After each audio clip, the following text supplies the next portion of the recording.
you can feel pain in your shoulders or your upper body while curling, in particular brushing, okay, where we do most of our arm movements, because you actually lack range of motion through the shoulder. So let's say we were to set up and kind of lean against a wall. I've got my feet about a foot away from the wall, a little bend. Ideally, I'd love to be able to get my low back on the wall, in particular the low ribs, which means that my abs are on and I'm not flaring my ribs. Ideally, getting the back of your head onto the wall, and then with nice straight arms, can you raise your arms up over your head? First of all, can you do that without pain, or do you get stuck at a point? And when you raise your arms up over your head, can you keep the elbows pretty straight? Do they need to bend? Do you need to move your arms to the side? Do your palms need to face up? Okay, so we're looking for range of motion, the ability to flex at the shoulder, which is a good demonstration of a whole bunch of things that are happening in the upper body.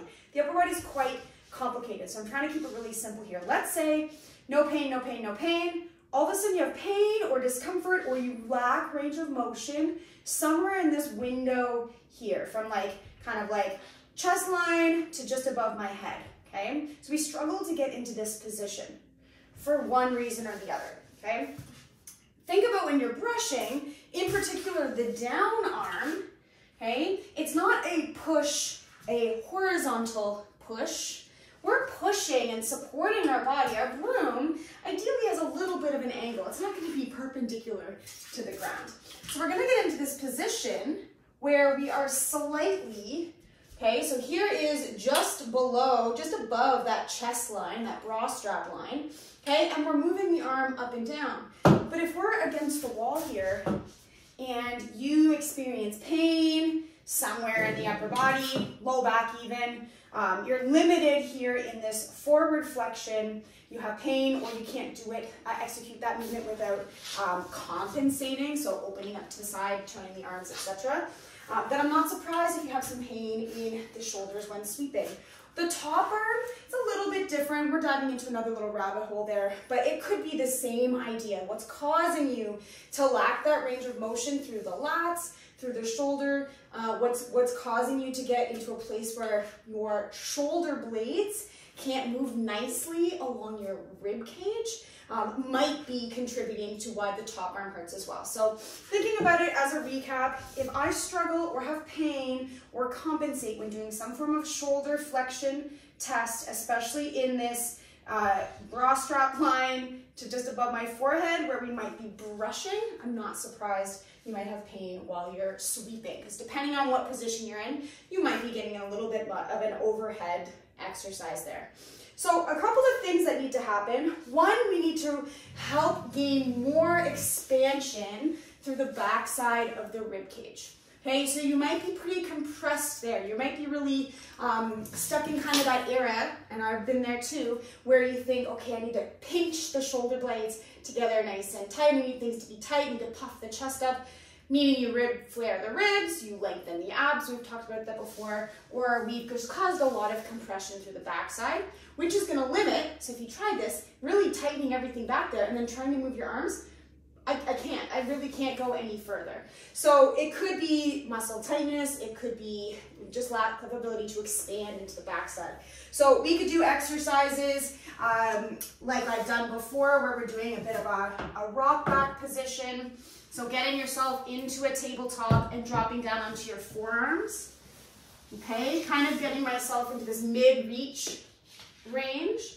Okay, and lifting up the sit bones nice and tall. You could breathe in here. So we don't want to hang out in this position. I want to find space in the back so I can press through the floor and pull with the elbows. And then I can also get a bonus stretch by using the breath. So in this position, just breathing into the back side of my body, nice and slow. And just thinking of pushing my spine to the ceiling with the exhale, so my ribs are going to push my body back. So that's one way to start to reorient what's happening in the rib cage. Okay. Next, we've got this knee. So that's going to help us with gaining a little bit more range of motion. regardless of what's going on in the shoulder, most people that I've noticed that have an issue with overhead flexion need some expansion through the backside. So exercises like rock backs can be very beneficial, but they also teach you how to make sure you're keeping your core stable so that when you raise your arms, you're not dumping the pelvis forward and flaring the ribs, okay? Because some people can raise their arms up, but they have to do it by extending into the back. Okay, so the next piece then is getting some stability through the serratus muscle that runs through the side.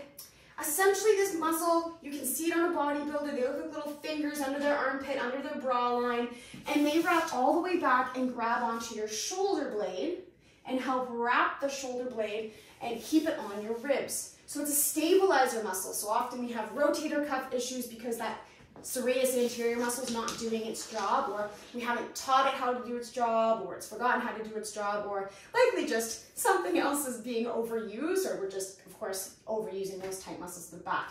So the other thing we can start to look at is how to actually strengthen that serratus muscle, and you might have seen doing serratus push-ups where you pinch the shoulder blades together, press the shoulders away, and you're not bending at the elbows, and you're not dropping the head. You're just getting that movement through of the shoulder blades around the rib cage.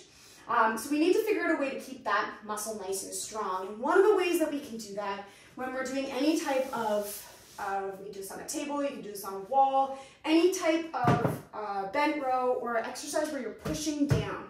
So again, imagine bottom arm, okay? I'm not just pushing the broom into the ice.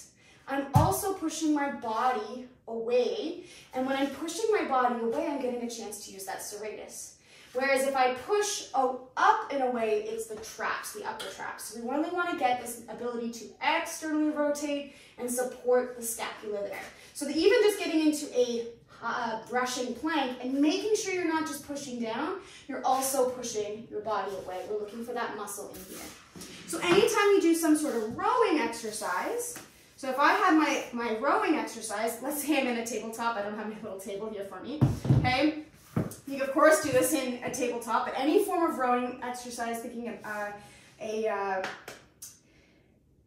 thinking a single arm bent row, okay, and I can attach a link in the bottom. When we are doing our rowing exercise, okay, yes, we want to make sure we're using our muscles here on this arm that's moving. But we can't forget what's happening in this muscle here. Are we turning everything in and stabilizing with the traps? I'm exaggerating, but we see this a lot. Or are we turning and rotating that back of the arm, the tricep out, and tucking it in and then pressing away?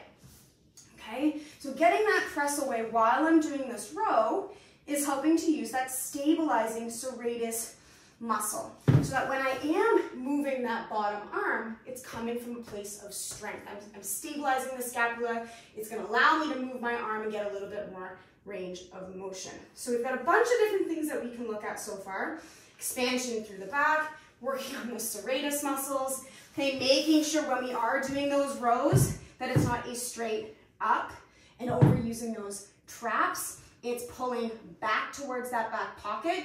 Okay, we're looking for the muscles in and around, pulling around the lats. Okay, the big back muscles, not this upper trap. Okay, lower trap, fine, but we're being specific and trying to get those lower lats. So we can do that when we're reaching forwards and pulling back. And we can also add in, when I pull back, I can do a palm up. I'm elbowing someone behind me, and I'm really getting those muscles in my mid-back working. Okay, so when we're trying to learn how to find the stability and the strength, especially in a down arm, it's not just about getting stronger, it's also increasing our range of motion, increasing and improving our quality of motion, being able to raise that arm up. The standard that I'm actually looking for when you're against the wall is, can my arm get in line with my nose? Okay, and I'm looking for it to be in line with my nose. Anything lower than that, I know we need to work on shoulder flexion, open up through the backside, stabilize through the serratus. Okay, and anything higher than that, you're usually in a pretty good position. There's not many activities in our day-to-day life or in curling where we actually need to be able to reach right up over our head. So obviously, yes, we'd love to get all the way up without flaring, without back pain, without shoulder pain, but we're looking for that standard of in line with your nose. So if that's something that's of interest to you, how to improve your movement in your shoulders, okay, the connection and the strength in that serratus muscle, which is going to be a game changer regardless of which shoulder rotation exercise that your physio is giving you, because you still need the serratus and you still need space in the back. Okay, then I have my weekly workout, and tomorrow's weekly workout, which the recording is still available. So if you're watching this and it's like months and months later, you'll still be able to access the recording, where we're diving into off-ice exercises that are going to help you gain more flexion through the shoulder, gain more health of the shoulder, and more strategies when you're training and when you're curling to help make sure that that shoulder doesn't hurt you, or that the arm or the back doesn't hurt you, etc.